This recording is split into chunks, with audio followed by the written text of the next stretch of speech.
No, this was when we talked about stories. Yes. And how bullshit stories shaped our lives. Oh, yeah, the boogeyman. This is it. Oh, no. This is my notes. I put it right here. That's crazy. That's how long it's been since any of us have been in here. Oh, so, there we go. You can start it. So, all right, y'all. It's your favorite bad guy here, B Baby. And, of course, my favorite Uncle Boozie. So, I guess today, this evening, I would say, I want to start out with new chapters. New chapters in your life. Like myself, I had to turn the page with my occupation. I think for the better. I talked to you actually, the day of? You called me. Yes. And truthfully, I think you gave me perspective because I was pretty upset because of the pettiness. However, the fact that you told me that it was more than likely a blessing in disguise. And that resonated with me after I got off the phone with you, and I stayed at it. I had, I think it was I sent my resume to 66 companies. And every day it was 2, 3, 5 interviews. Phone, video, in person, holy shit. A lot. But finally, something landed. And as long as I apply myself, the benefits, the pay, the everything, the atmosphere, the employee appreciation, I feel that. I feel wanted. I have everything I feel like that I want in an occupation for a company that I wasn't at my last place. Have you ever had that? Well, I know this sounds crazy. Uncle Boozie here. And by the way, please like and subscribe on the links below. Come on, you have one job. So anyway, you have one job. Yes. Just say, no, I don't know why you lost your last job, but you had one job. Okay?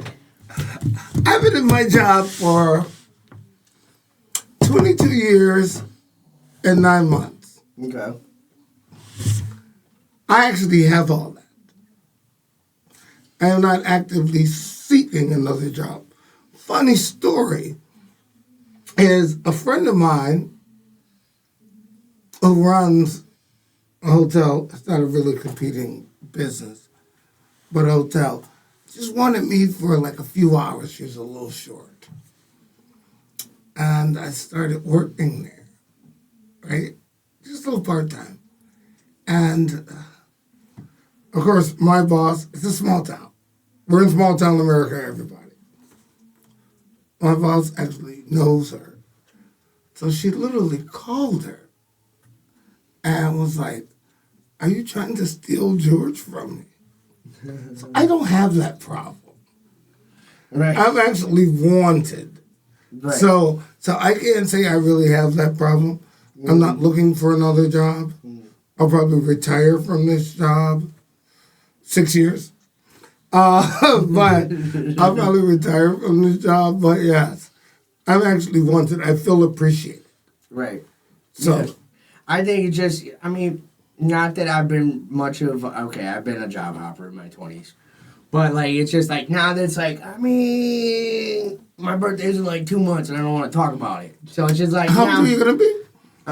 Old enough to buy. How old are you going to be? We're not playing this game. It's not a beauty contest. I'm going to be 30. Oh, my God. You're so young. I know, but I look like a dad now. I think that's the way you dress. That's a whole other story. But I've gotten to that. I think that's where I'm at. It took me a bit, but now I'm I think I can finally settle in, plant my roots, and enjoy what do those roots look like?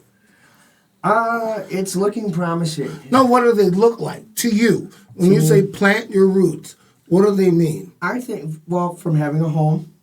Okay. And a stable car. I don't have to stick with it. And a good paying job. And? With benefits.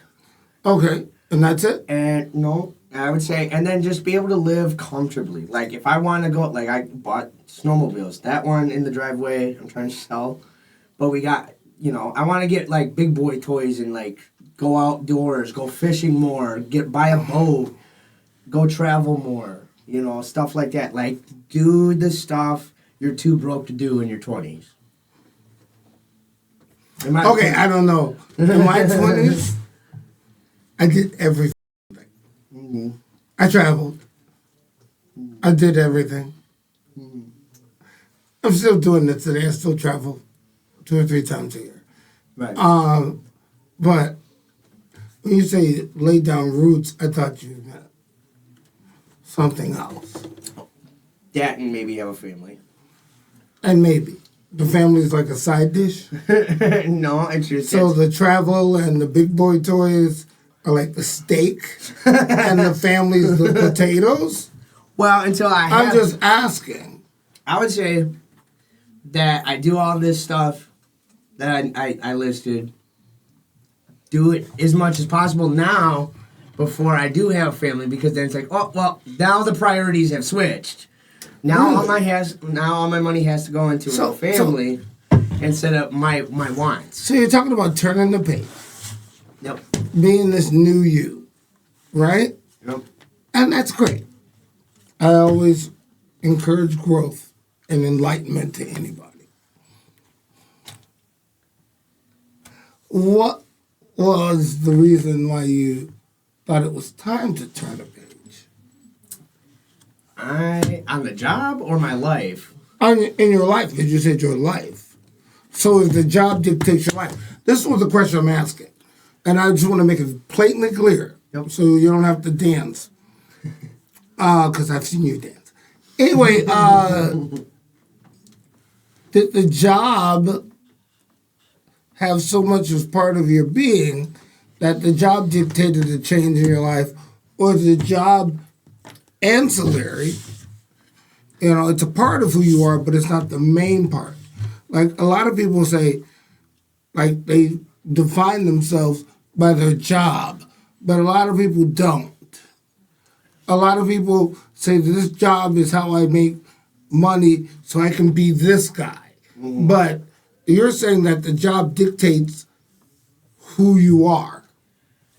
I think... Is that what you're saying? I think what the issue is the job I was at for the last several years is I was actually going against my own words, which is never settle for less. Try to be the best in anything that you do or whatever, you know what I'm saying? Like, okay, if like the job that I'm at now, okay, I'm guaranteed X amount of dollars. But if I perform well, I can make like $20,000 more if I really try, like full effort. So I think my thing is I was at a stagnant job, but I was allowing myself not to grow, and it bothered me, but I was settling for less because it was right down the road.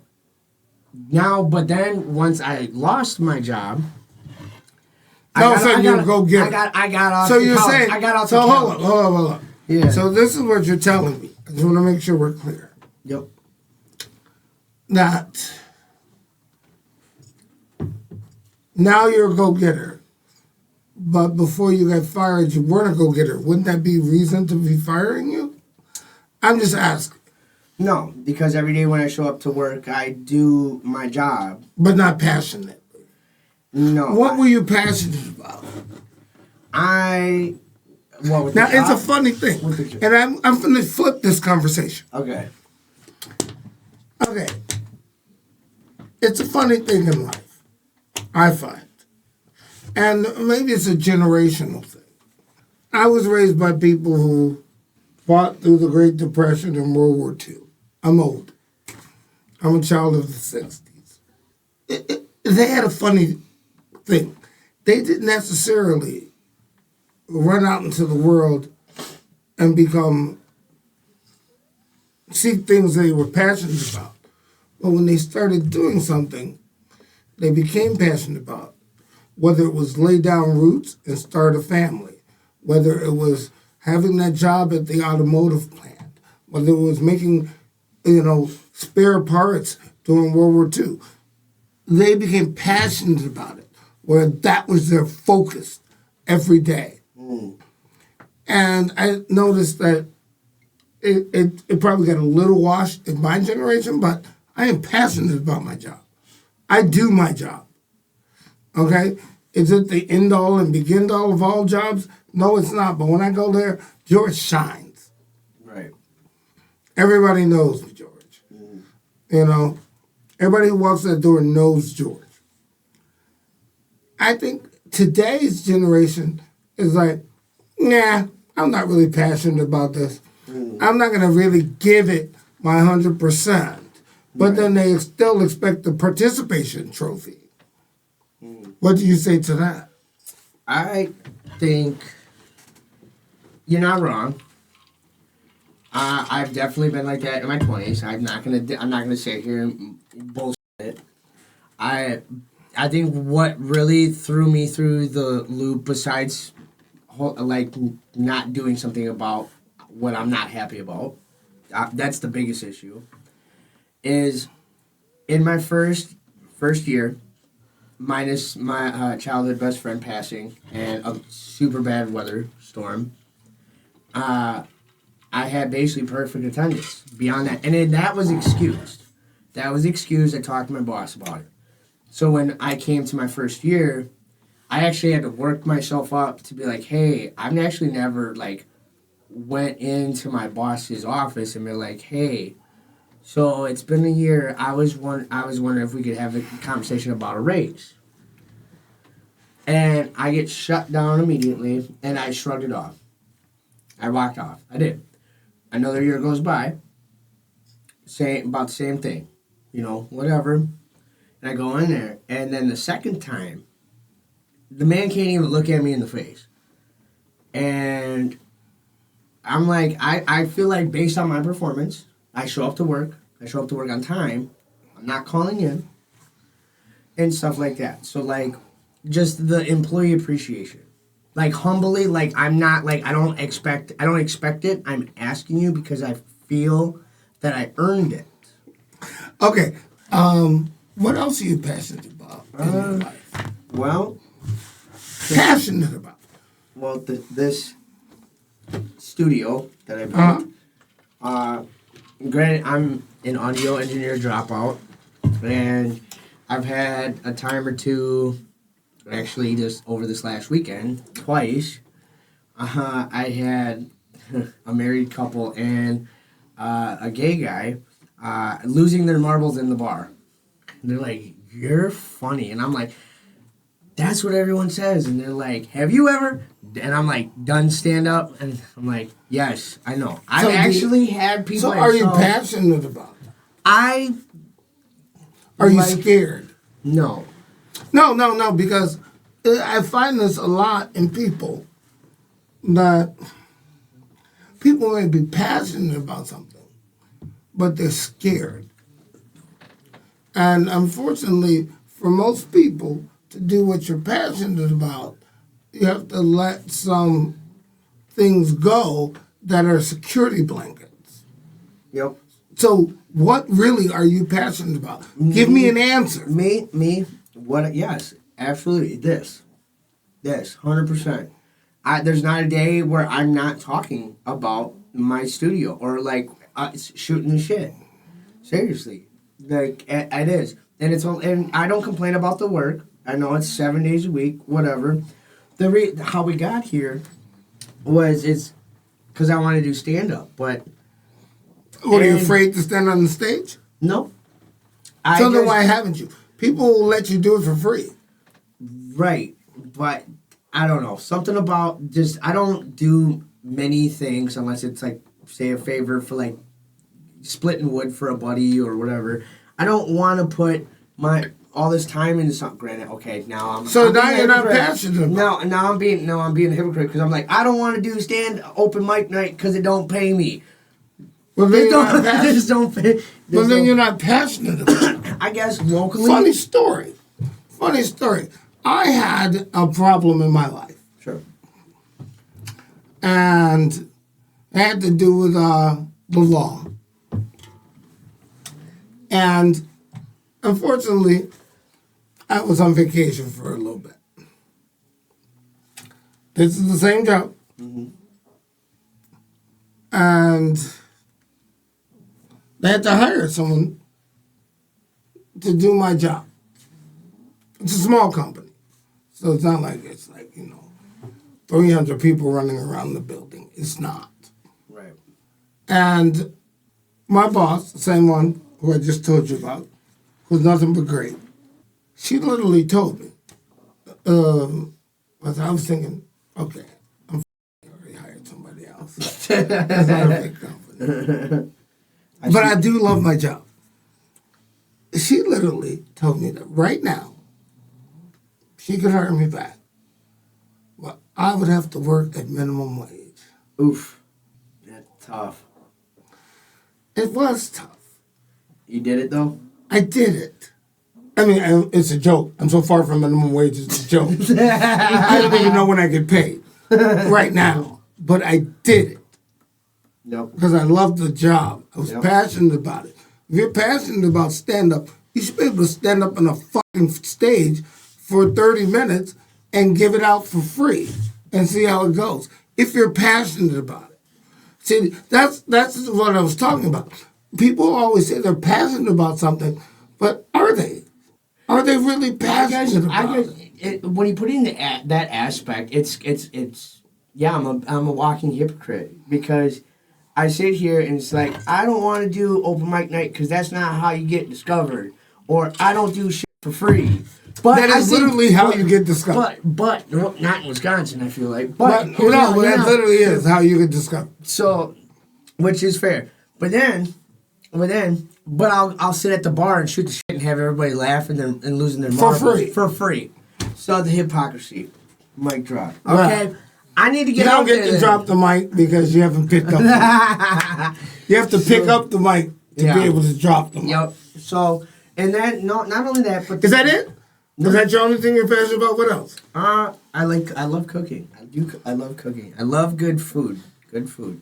Good food is good health. What did you do the last thing that you cooked that was unbelievable, that you were passionate? I would say, actually, just last night, I made some fancy ramen with like just some vegetables that I seasoned and cooked, and then hard-boiled eggs, and then I made. How long did you cook the broth? The broth, I did not cook the broth. I took cheap ramen and I made it good ramen. Okay, by the way, he's not passionate about food.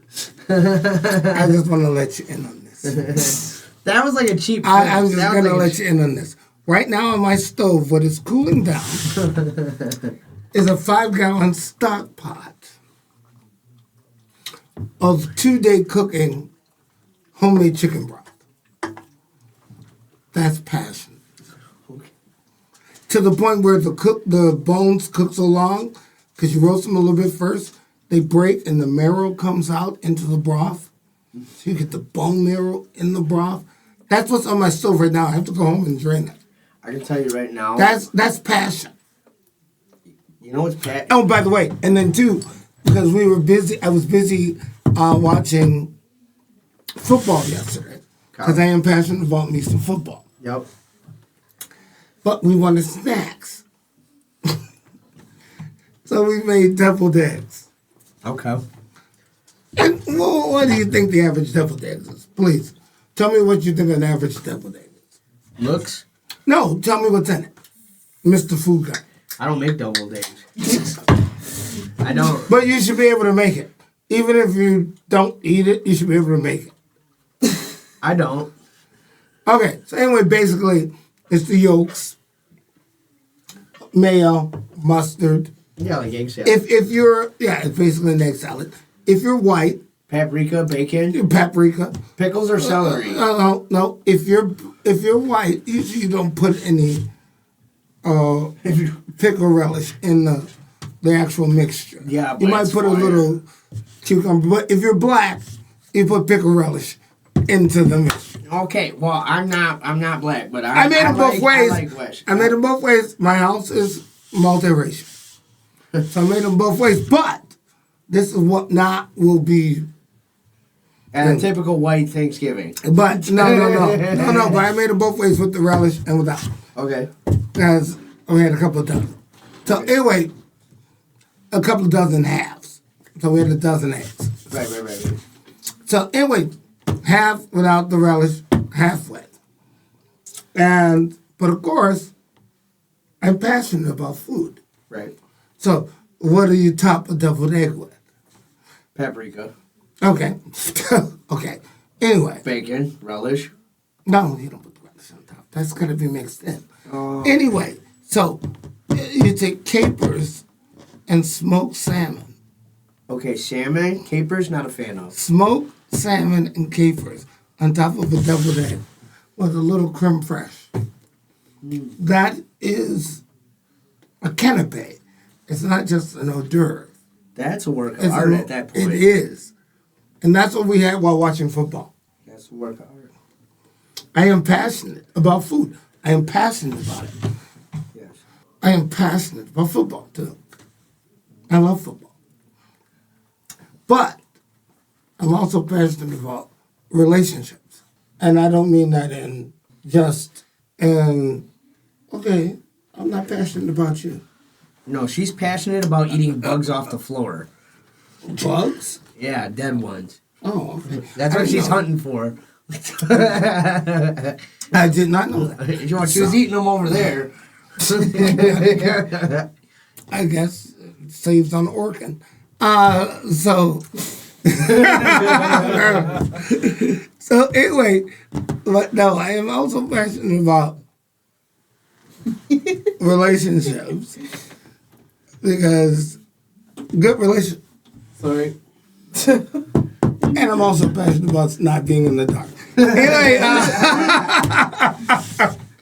I just gotta lean my arm back. okay. Over my... I was like, okay, time. Okay, I thought we were like, okay, we have to go now, guys. I forgot to pay the bill. Okay, I thought we were being cut off. I was like, okay, I guess it's time to go. Who forgot to pay the electric bill? I wouldn't even go in there. I thought you were like signaling. It was like, okay, guys, it's enough. Okay, anyway. But about friendships and relationships. But I was asking, when do people get too passionate? Like, it's good to be passionate about things, but I think it's always a point where people overdo it. I'm from Chicago, but I'm going to tell you about my Chicago story, but go ahead. They start stalking their ex. Okay, Dean, that would be one. They start taking their passion of like a hobby or something way too seriously, and then it starts to not make it fun for themselves and anyone that's involved in it, I think. Correct. When your coworkers start not wanting to work with you because you make work miserable. That is. Let's see. Did he quit working? Keep going. What are you doing? I don't know. Apparently, it was too close to me. No, the camera decided to die. Oh, it's dead? Well, die off connection. This one? Yeah. Again? This is a fucking ongoing thing. Oh, you did. Okay, it was his Okay. camera. Okay, who cares about him? Right. Here we go. Okay, Okay. so you have both? Okay. Different tab. Alright. Okay, so anyway, but yeah. So yeah, I those are the ones I can think of offhand. Okay, but now this is what I'm going to ask you. What do you think drives the person from being passionate to irrational? Stuff that they perceive irrational. No, what does? I don't know. Emotions? I would say emotions. You say They emotions? Well, I feel like when emotions overtop logic, people become irrational. You know what I'm saying? I mean, that's the best hypothesis I can come up with. Is emotions take over logic. Okay, and that's fair. That's fair. This is for me. I think it always happens when people start to believe for some reason, that they are putting more into this entity, whatever it is, be it a relationship, be it a job, be it a hobby, be it whatever, that anybody else around them are putting into it. Yeah. So I'm working my ass off here and you guys are not doing anything. Okay? I'm giving all to you, girl, but you're not doing anything. So now you become an irrational stalker. Right. Or you become the person who goes back and shoots up the post office. Or, you know what I'm saying? Yeah. Like you always think that you are the one that is putting all the energy into this, but nobody else is. Yeah. Emotions take over logic, in a sense. In a sense. Yeah. That was very simplistic, but... Yeah. Well, I'm the dumb blonde here. You're not the dumb blonde, but you for surely don't know how to make deviled eggs. Even every other white person knows how to. Not so much. It would be raisins in it. That's just a joke. You can bring it from potato salad to anything with white people. Just you want some raisins in it, get a white person. No, but anyway, so you're excited about your new job. Yes. And why? It comes off, my boss is encouraging. I'm so sorry. What are you even doing? So I'm You working. don't say the name of the company. Nope. Just say what you know. I'm working in a call center, and people go on third parties, and they basically request home renovations. So I'm warm calling these people, and like meeting them halfway. Like, hey, they don't know how they want this done to their house, but they don't know how they came across our company, and I'm calling them to be like, hey, let me help you figure this out with you. And you ask them some questions. I schedule an appointment, and an advisor comes out within 48 hours per your schedule, and that's it. So you're scheduling out. So Yeah, basically, if I wanted to put gutters on my house, I might get you. I'm not saying I definitely will get you. What? This one. Okay. So if I want to put gutters on my house, I might get you, but I won't necessarily get your company. Or because I don't want to display what company it works for.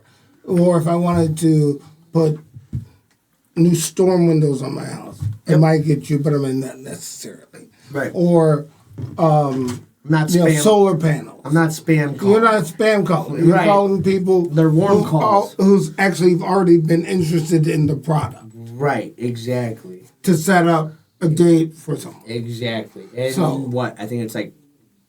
I was actually surprised. It was like 15 states or something crazy. Right. So, but I like the fact That's that. how call centers work. Yeah. So, but it was just, I guess, what really set me off is I spent ironically, I spent half of the 45-minute interview talking to this guy because he brought up how he does, a grilling podcast. And I'm like, oh, really?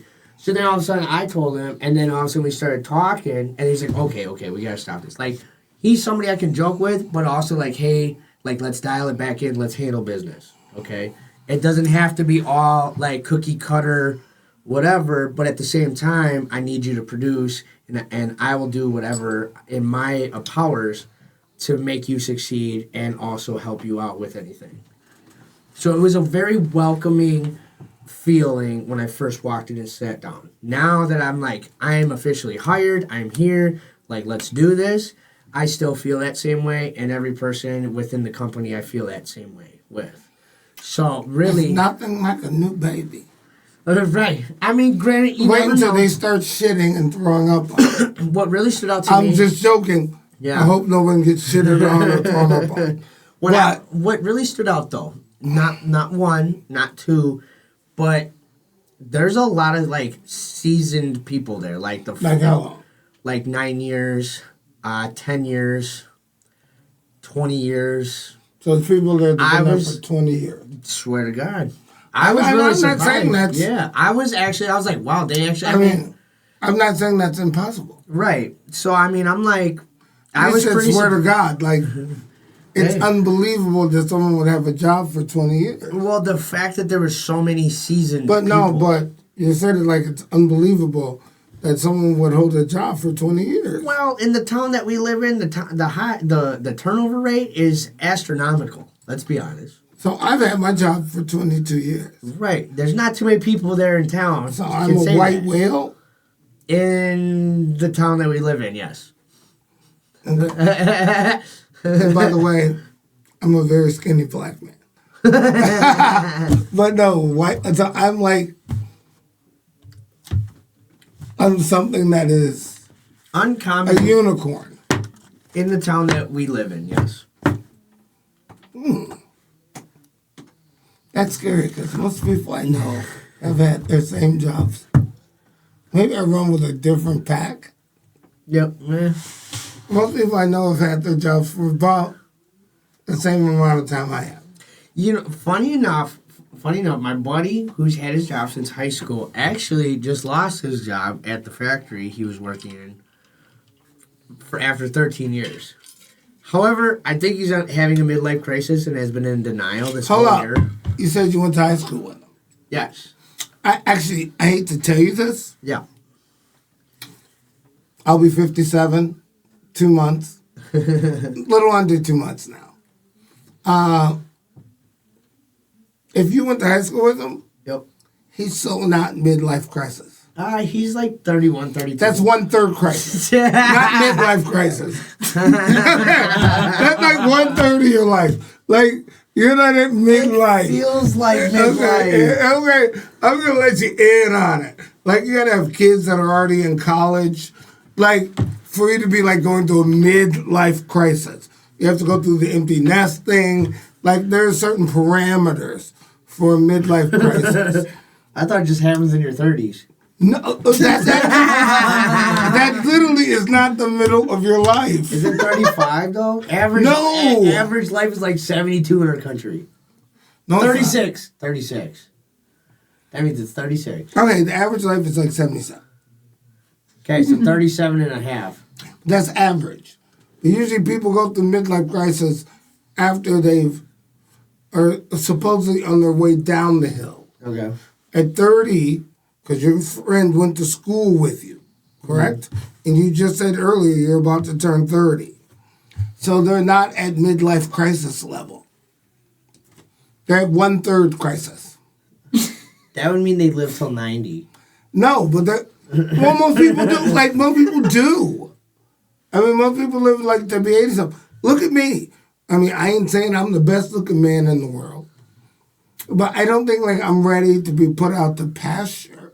And I'm going to be 57 in a few weeks. This is true. So you're 30. I'm 57.